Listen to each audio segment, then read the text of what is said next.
ketika tukang daging mengangkat pisau, sedang bersiap untuk menyembelih seekor ikan merah besar. Ashu melihat ikan merah itu menangis kesakitan.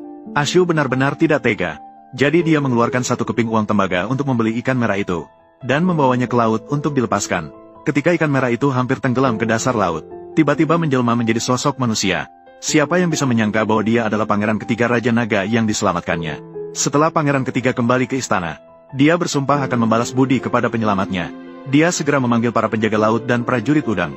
Kalian segera naik ke darat dan bantu saya mencari seorang gadis. Dia mengeluarkan 1 keping uang tembaga untuk membeli seekor ikan merah besar, dan membawanya ke laut untuk dilepaskan. Temukan dia, dan pastikan untuk membawanya kembali untuk bertemu saya. Saya ingin membalas budi dengan baik. Semua prajurit menerima perintah, dan menjelma menjadi manusia untuk naik ke darat. Mereka bertanya dari rumah ke rumah, dan bertanya kepada setiap orang, apakah ada yang pernah melihat seorang gadis? Baru-baru ini ada yang melepaskan seekor ikan merah besar. Raja bertanya selama 3 hari. Akhirnya seorang nenek penjual sayur berkata, saya tahu, itu adalah gadis Ashu dari ujung timur desa. Pada hari itu dia melewati pasar. Melihat tukang daging akan menghabisi ikan merah, dia mengeluarkan uang untuk membeli dan melepaskannya ke laut. Para prajurit menemukan rumah Ashu. Ketika mereka mendorong pintu dan masuk, Ashu sedang duduk di tepi tempat tidur menghapus air mata. Ayahnya terbaring di tempat tidur. Wajahnya pucat, napasnya lemah. Beberapa hari yang lalu pergi ke gunung untuk memotong kayu. Tidak sengaja jatuh dan mematahkan kakinya. Juga terkena masuk angin. Tidak punya uang untuk membeli obat. Dia terus berbaring untuk memulihkan diri. Nona Ashu, pemimpin dari para yaksa yang menjelma menjadi seorang kakek, membuka suara. Tuan rumah kami sangat berterima kasih atas hutang budi menyelamatkan nyawa Anda. Kami datang khusus untuk mengundang Anda, untuk membalas budi Anda. Ashu mengangkat kepalanya. Dengan wajah bingung. Hutang budi menyelamatkan nyawa. Saya tidak pernah menyelamatkan siapapun. 3 hari yang lalu, Anda membeli ikan merah besar di pasar, dan melepaskannya ke laut. Itu adalah tuan kami, kata kakek itu. Dia adalah pangeran ketiga Raja Naga. Sekarang dia mengirim kami untuk menjemput Anda. Tidak peduli apa yang kau inginkan, dia bisa memenuhinya. Ashu baru ingat tentang hal itu. Dia menggelengkan kepala. Saya hanya tidak tega melihat ikan dihabisi. Tidak pernah terpikir untuk membalas. Kalian pulang saja. Ayahku sakit. Saya tidak bisa pergi. Kakek itu melihat dia tidak mau. Jadi dia hanya bisa berkata, Nona, jika ada halangan, tuan kami bisa datang secara pribadi. Kesulitan apa yang Anda hadapi? Meskipun dia bilang begitu, dia pasti bisa membantumu. Ashu menundukkan kepala melihat wajah sakit ayahnya. Dia ragu. Uang untuk obat ayah belum ada. Luka di kakinya juga semakin parah. Jika benar bisa mendapatkan bantuan, ayah bisa diselamatkan. Dia mengangguk. Maka tolong biarkan dia datang. Pada sore hari itu, tiba-tiba di tepi laut muncul angin sepoi-sepoi. Pangeran ketiga menjelma menjadi pemuda berbaju putih. Muncul di depan pintu rumah Ashu. Dia melihat ayah Ashu yang terbaring di tempat tidur. Mendekat dan memeriksa denyut nadi. Mengeluarkan sebuah butir mutiara emas perak dari saku. Ini adalah mutiara penyembuh dari Istana Naga. Hancurkan menjadi bubuk dan campurkan dengan air untuk diminum. Dalam 3 hari akan sembuh. Ashu menerima mutiara itu. Terkejut dan senang. Segera mengucapkan terima kasih. Pangeran ketiga kemudian bertanya, Nona, apakah ada harapan lain? Harta emas dan perak, kain sutra berkilau, atau ingin menjadi istri pejabat? Semua itu bisa saya bantu wujudkan. Ashu menggenggam mutiara itu. Menggelengkan kepala. Aku tidak menginginkan itu. Saya hanya berharap ayah saya bisa sehat, dan tidak lagi terluka saat pergi ke gunung untuk memotong kayu. Kami berdua bisa hidup dengan tenang sudah cukup. Pangeran ketiga tertegun. Tidak menyangka dia begitu sederhana. Dia kemudian berkata, kamu telah menyelamatkan nyawaku. Permintaan ini terlalu mudah. Begini, saya akan memberikanmu 1 janji lagi. Jika keluargamu mengalami kesulitan, cukup pergi ke tepi laut dan memanggil 3 kali.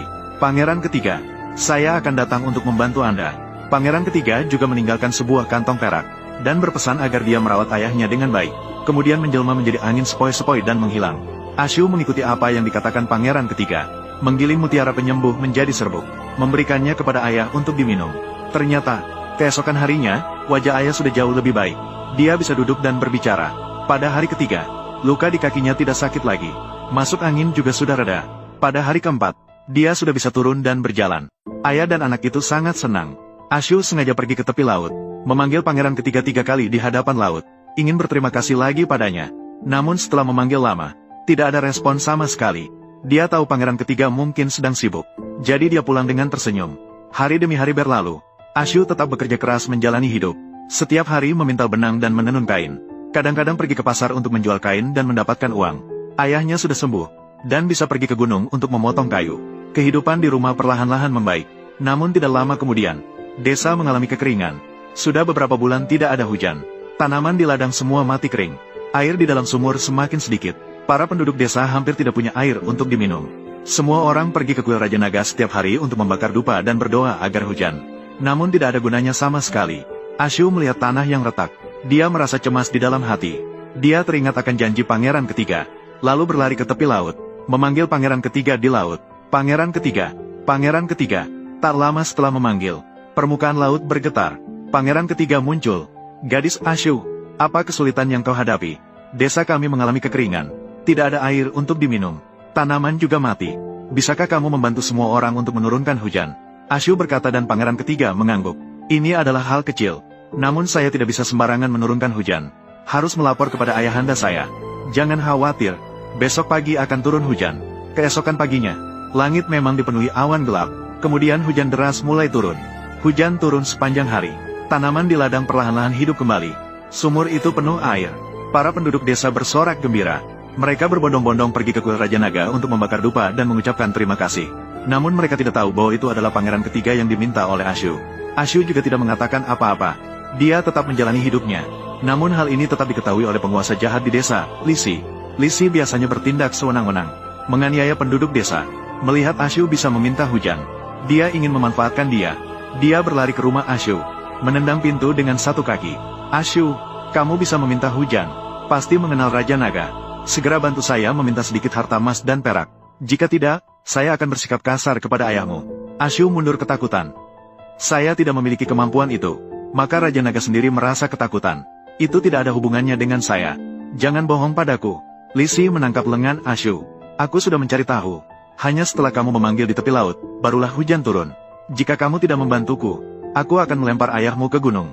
Ashu tidak punya pilihan. Hanya bisa setuju. Dia berlari ke tepi laut, memanggil pangeran ketiga, menjelaskan situasinya. Pangeran ketiga mendengarnya.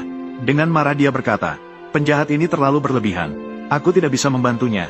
Namun aku juga tidak bisa membiarkanmu disakiti. Pangeran ketiga mengikuti Ashu kembali ke desa. Melihat Lisi sedang mengancam ayah Ashu dengan tongkat, segera maju dan menegur.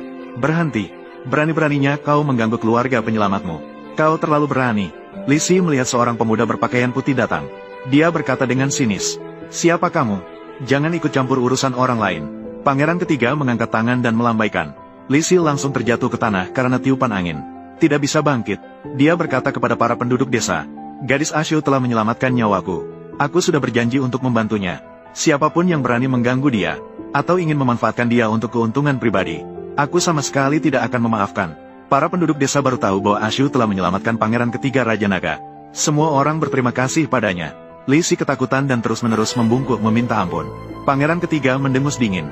Mengingat bahwa kamu adalah manusia biasa, aku akan membiarkanmu pergi kali ini. Jika kamu berani berbuat jahat lagi, aku akan melemparmu ke laut untuk memberi makan ikan. Lisi langsung setuju. Dia tidak akan berani berbuat jahat lagi. Kemudian, pangeran ketiga sekali lagi membantu desa memperbaiki saluran air, sehingga para petani tidak lagi takut akan kekeringan. Para penduduk desa sangat berterima kasih kepada Ashu, dan juga belajar untuk berbuat baik dan menumpuk kebaikan. Suasana di desa semakin baik. Ashu terus menjalani kehidupan yang sederhana. Dia tidak meminta harta benda pangeran ketiga, dan tidak pernah mengharapkan kekayaan dan kemewahan. Hanya berharap keluarganya selamat, dan penduduk desa sehat. Sementara pangeran ketiga selalu mengingat budi baiknya. Seringkali mengawasi dia dan orang-orang di desa secara diam-diam. Bertahun-tahun kemudian, Ashu menjadi tua.